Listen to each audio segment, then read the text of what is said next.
Paul Newman exposed the homosexual stars of the Golden Age before he passed away.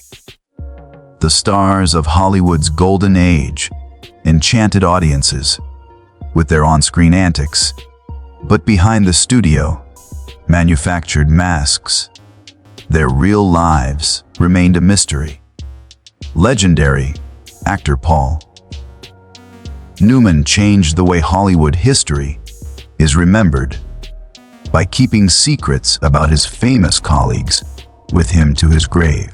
In his last days, he divulged realities that show how far studios will go to safeguard their investments and cast a new light on the era's most famous figures. Your preconceived notions about the golden age of Hollywood will be shattered by what Newman uncovered about James Dean, Rock Hudson, and other legendary stars. But there's something important about the planet these stars were a part of that you must know before we delve into these astounding discoveries. The studio system would go to great efforts to conceal the fact that your career may be ruined in an instant if you were to reveal your personal truth in this world. Perhaps the most shocking aspect is that I was born in 1947.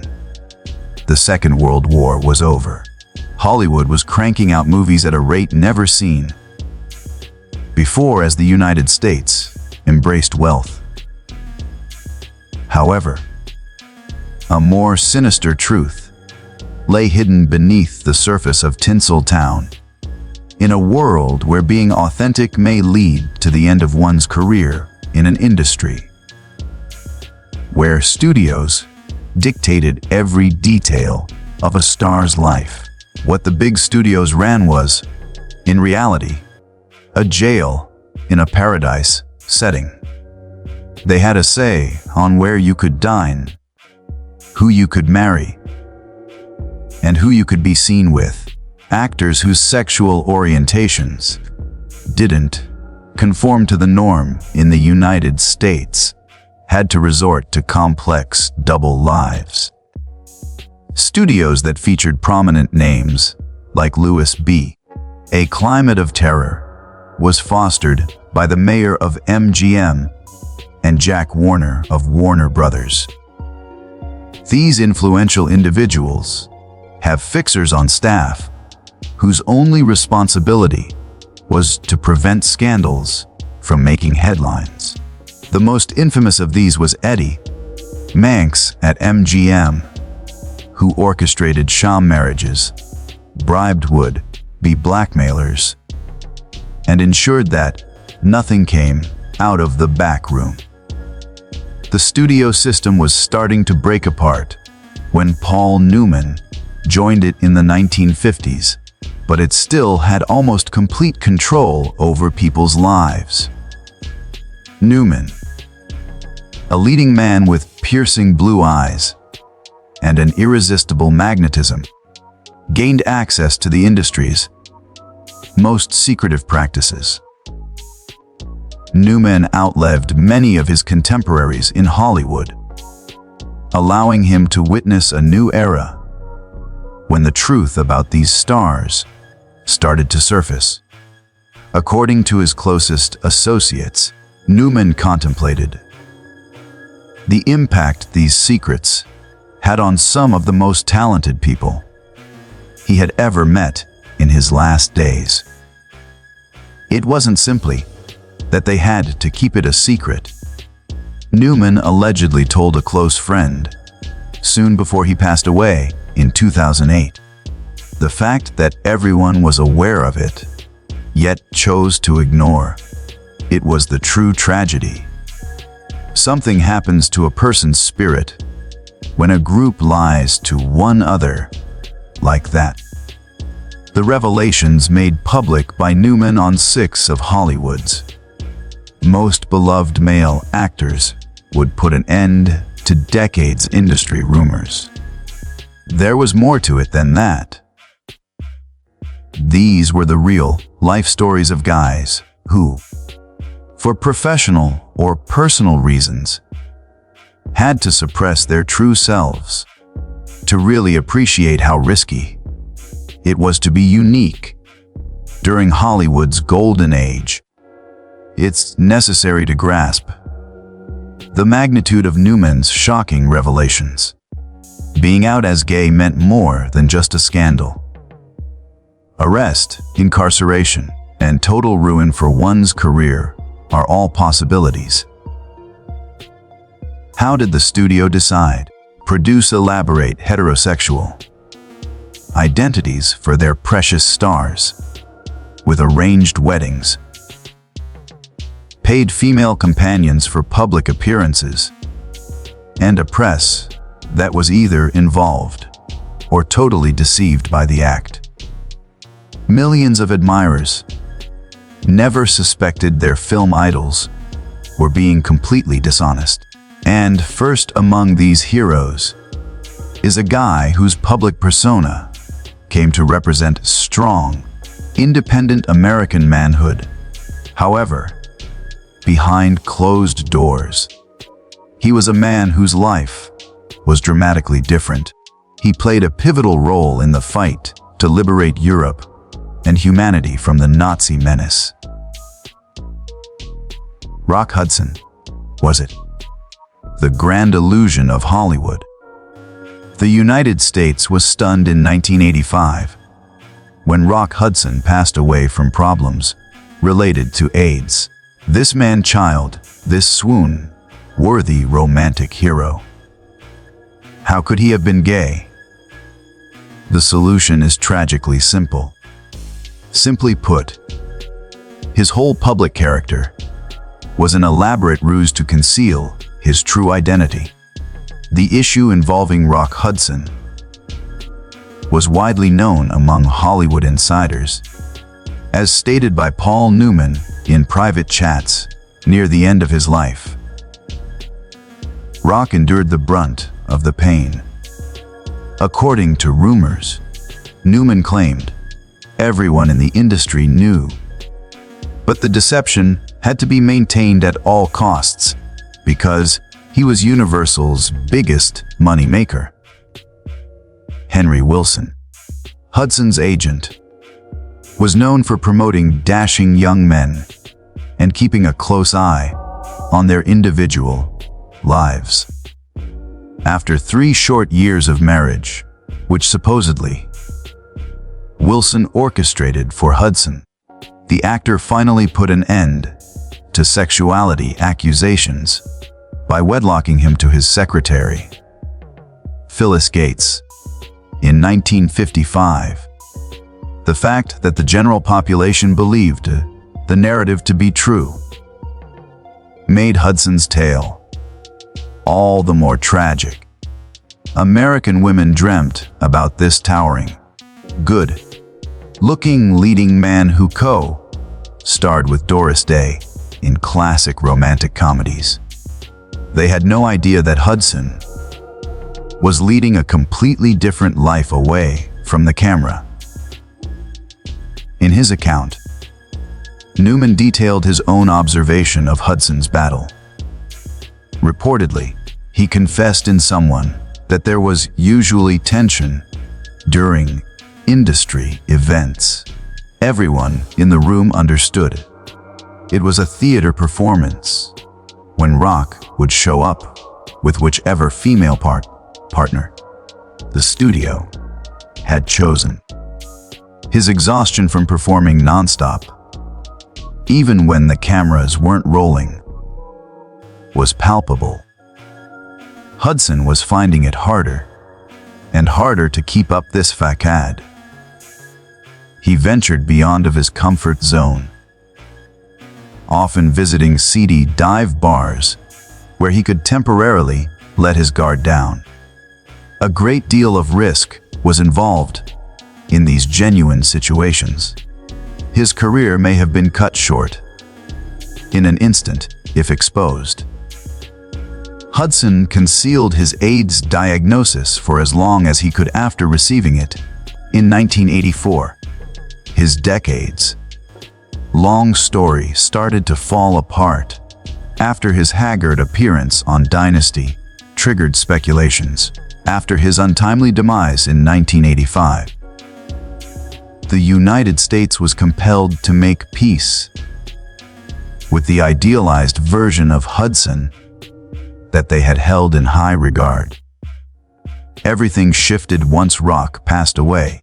What Newman supposedly stated was that it made the deceit appear futile and not merely cruel. Despite spending so much time in concealment, the truth eventually surfaced. It wasn't just Hudson who was struggling either. Though his life's trajectory diverged, another great actor of the time also led a double life. However, the point remains. People are more receptive to terrifying content if it serves as amusement. Talking about psychos and the unconscious is always accompanied by a smile. One of Norman Bates's accomplices was Anthony Perkins. Norman Bates, the troubled motel owner in Alfred Hitchcock's Psycho, was one of the most iconic characters in cinema, and Anthony Perkins was responsible for his creation. Paul Newman revealed to Confidence that Perkins was constantly afraid of being exposed as he was battling with his own complicated identity behind the scenes. Which is ironic given that Perkins was playing this complicated and tortured character on screen. This dread was always with Tony. According to rumors, Newman remarked that the monitoring became much more intense. After his breakthrough in Psycho, he was frightened that word would get out about his private life, and that people would draw parallels between Norman's problems and his own. Perkins frequently portrayed complex characters with inner turmoil, in contrast to Rock Hudson's straightforward masculinity. The studios already had a tough time managing his public image before this happened. How can we fix this? Weaving a tale of a shy, emotionally fragile artist whose dedication to his work meant he had no time for love. Little did anyone know that during his prime, Perkins allegedly dated other male dancers and actors. These relationships had to remain secret from the general population. When Tony would attend private industry events, Newman claims he would sometimes appear completely different, more laid back, and authentic. The following day, he would resume his well-crafted public persona. Eventually, Perkins caved to the pressure and underwent treatment with the explicit goal of changing his sexual orientation. A practice that is now widely discredited, but was prevalent during that time, just to be different. 2 sons were born to him and photographer Barry Berenson, whom he wed in 1973. Friends said his emotional journey was still complicated, but he was loyal to his family. According to reports, Tony's tragedy is especially heartbreaking because he took so much criticism from others personally, which Newman allegedly disclosed. It appeared like Tony was constantly fighting with himself, in contrast to others who could accept themselves personally while putting on a public performance. Those who were unaware of Perkins' troubles were astonished when he died of AIDS in 1992, having seen the sensationalization of Hudson's disease. he kept his diagnosis a secret, almost until the very end. The complete story of his life didn't come to light until after he passed away. The next actor on our list, nevertheless, may have been the most rumored celebrity of the time. A tragically short-lived guy whose brief but great career has captivated moviegoers for decades. James Dean, the multi-cause rebel. James Dean accomplished more in his short 24 years on screen than the majority of actors do in their whole careers. He became one of the most charismatic actors of all time with his performances in just 3 big films: Giant, Rebel Without a Cause, and East of Eden. Decades of discussion have revolved around the topic of James Dean's true identity. Paul Newman, with whom Dean had an early television production, allegedly revealed in his later years that Dean was, in terms of his private life, more courageous and unapologetic than any of his contemporaries. It seems that Jimmy was less concerned with following the rules. It was said that Newman let it all hang out, including his romantic relationships. Dean's defiant image wasn't something he acted out on film. His attitude toward the limiting culture in which he lived was mirrored in it. Dean appeared to live a more rebellious life, while yet adhering to the rules that were essential to his soaring career, in contrast to Rock Hudson's meticulous management and Anthony Perkins' internal struggles. According to rumors, the studio chiefs were perplexed by Newman's description of Dean as fluid, since they were at a loss as to how to classify him. They played up his rebellious side in the hopes that the public would ignore his other sides. Many biographers and people who know Dean attest that he had major relationships with women, such as actress Pier Angeli, but they also state that he had relationships with men. The studio system had an especially hard time keeping up with him because to his intricacy. For what reasons was Jimmy a threat to power? What Newman supposedly remarked was that the studios were afraid they couldn't manage anything that wasn't easily classified. And he certainly wasn't one of those things. Dean's tragic early demise in a 1955 vehicle crash cemented his status as the archetypal representation of a gorgeous but troubled adolescent for all eternity. Once he passed away, he became into whoever his fans desired him to be. The official narrative portrayed the rebel in a sterilized light, removing any ambiguities or contradictions from his life story. In the event that Jimmy had lived, he could have been the catalyst for a dramatic shift. Unlike some, Newman allegedly focused on the fact that he lacked the temperament to sustain the mask for decades. Eventually, something would have caved in. Even during Hollywood's golden age, there were other sensitive and complicated actors whose real selves were hidden from the public eye, not just Dean. One other problematic artist openly battled the discrepancy between his public persona and his inner life.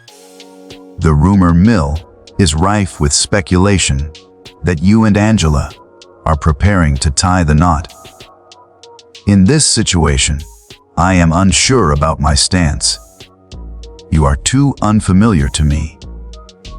The exquisite misery of Montgomery Clift. When Montgomery Clift first on screen, he changed the game for male performers in Hollywood with his ferocity and sensitivity. His contributions to films such as The Misfits, From Here to Eternity, and A Place in the Sun showcased a level of complexity that had never been seen in American filmmaking before. However, Clift's extraordinary skill was concealed by a deep internal conflict. Reportedly, Paul Newman, who was acquainted with Clift and greatly respected his innovative acting approach, spoke very kindly of him. Our most delicate member was Monty. The story goes that Newman claimed he was unable to differentiate between his characters and himself, and that his creativity and his anguish were inseparable. A mashup of all things occurred. Clift, in contrast to those celebrities who were able to successfully build parallel lives, found the deceit to be progressively intolerable. A combination of his inner turmoil and the psychological effects of a terrible automobile accident that changed his look irrevocably in 1956 caused him to become more reliant on booze and painkillers.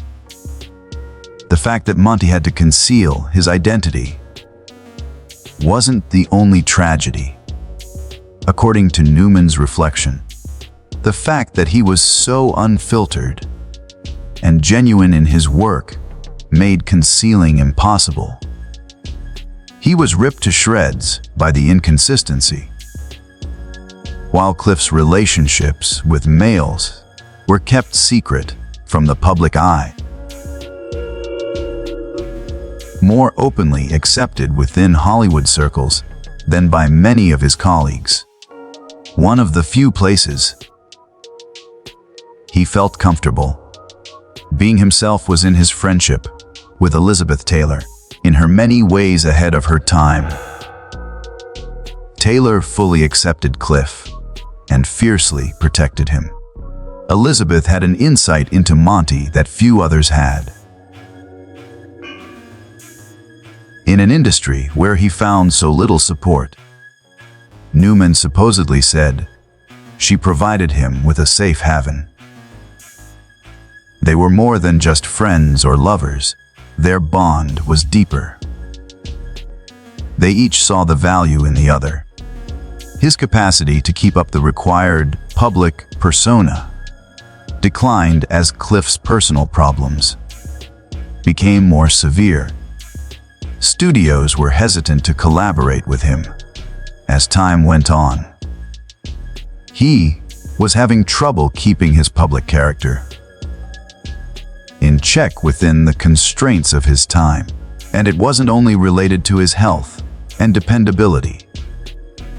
Shortly after turning 45 in 1966, Clift passed away. All too soon, another dazzling light went out. Those who knew Monty well believed his death was imminent. According to what Newman supposedly said, being Montgomery Clift in public and himself in private had become an intolerable burden.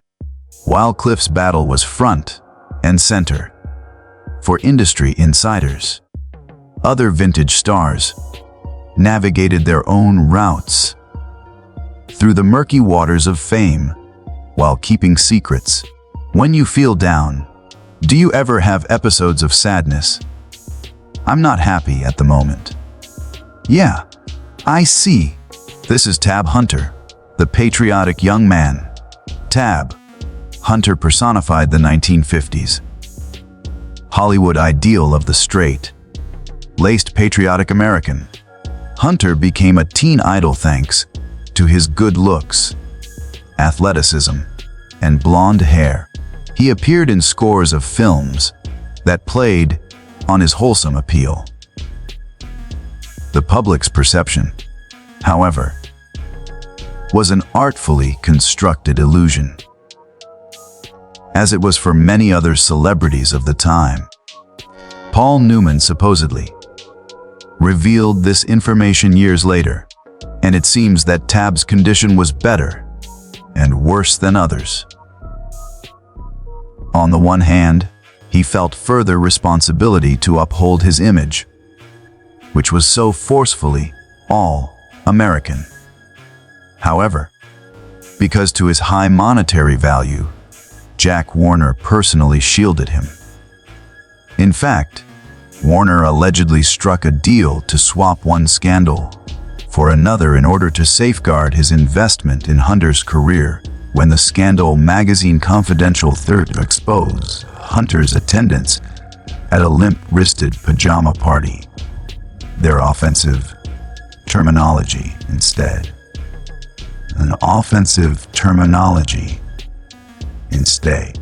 What Newman and others had suspected for some time was validated in Hunter's 2005 autobiography, Tab Hunter Confidential, that the dates set up by his studio with actresses like Debbie Reynolds and Natalie Wood were nothing more than a marketing ploy.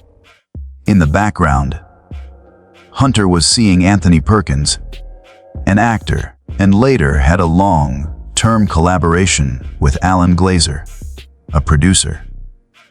Later in life, Tab was able to discover a sense of tranquility. Reportedly, Newman stated that he sought a more sedate existence away from the hubbub of Hollywood in order to be more authentic. Sadly, not everyone had so much luck. Hunter's career took a nosedive once he decided to pursue more serious roles and bought out his contract with Warner Brothers. His chances of success were reduced without the studio's protection. But Hunter outlived a few of his contemporaries, so he could tell his own story and reclaim his narrative. He was 86 years old when he passed away in 2018, having lived through seemingly inconceivable societal transformations throughout his heyday as a celebrity. Among the celebrities Newman mentioned, the one whose tragically short career was marred by tragedy had the most moving story. "My pain isn't as severe as it was. This is just a short-term issue. Rocky, you are right. You have my utmost concern." Totally ahead of his time, Sal Mano. Sal Mano became one of Hollywood's most exciting young actors after receiving Oscar nominations for his roles in Rebel, Without a Cause, and Exodus. In the 1950s and 1960s, he was a household name thanks to his dark, attractive looks and sensitive acting technique. Reports indicate that Paul Newman, who collaborated with Mano on the film Exodus, spoke highly of him. During that time, S exhibited a bravery that was unusual. Rumor has it that Newman admitted he wasn't as game as his teammates. He appeared to have less regrets, despite the professional expense, due to his integrity. It became more difficult for Mino to shed his adolescent persona as he matured, especially since he was less inclined to hide his genuine nature. Over time, Mano became more candid in his life, profession, especially in the theater, in contrast to many of his contemporaries who upheld elaborate facades all through their careers. Among the actors of that time, S was likely the most forthright. According to reports, Newman realized he couldn't continue to play the part, despite the fact that he knew it would restrict his film prospects. Among Mano's later works are innovative productions of plays like Fortune and Men's Eyes, which he directed and produced in 1969 in Los Angeles, and other groundbreaking works that dealt with same-sex issues. His creative integrity was unwavering even as his film roles shrank. In 1976, outside of Mano's apartment in West Hollywood, he tragically lost his life during an attempted robbery. His age was a mere 37. Tragically, his life was cut short before it could have reached its potential, ending a career that had always been characterized by honesty and daring. May have been at his best during a more tolerant era. It was said that Newman had already stated that he was doing things that others wouldn't do for decades. If he had lived longer, who can say what he could have achieved? Keep quiet at all costs. A previously unknown chapter in the history of Hollywood's golden age is unveiled via the lives of these 6 remarkable performers: Salman Mano, James Dean, Rock Hudson, Anthony Perkins, and Montgomery Clift. Lives of essential deceit, emotional struggle, and agonizing compromise lie beneath the glitzy exterior, reportedly reflecting on the systemic injustice he witnessed. Paul Newman maneuvered through the same era, while projecting a conventional public image through his lengthy marriage to Joanne Woodward. According to what he purportedly said towards the end of his life, the tragedy is that these men were not permitted to be whole. There was no way for them to integrate their public and private personalities, so they had to separate them. The mental toll of that is immense. The burden from trying to keep these divisions alive was too much to bear. Like Montgomery Clift, it prompted some people to engage in harmful habits that cut their lives short. Some, like Rock Hudson, were able to do so up until their disease rendered their complex fictional lives untenable. Those who managed to make it into more tolerant times, like Tab Hunter, still had their decades of genuine existence stolen by a system that prioritized profits above people. According to reports, Newman questioned his own function within this framework. We were all involved, although to different extents. As was customary, those of us in the know remained silent. If more people had spoken out, I think we could have made a difference sooner. It wasn't just Hollywood that had a culture that expected these kinds of sacrifices. The sentiments of the moment were reflective of the nation as a whole. The movie business, however, amplified these demands due to the worldwide fame of its stars and the money that was spent in their likenesses. According to reports, Newman made the comment that what's truly surprising is not the fact that some of them gave in, but rather the fact that a large number of them managed to do so while producing art that is both beautiful and honest. That's about as heroic as it gets.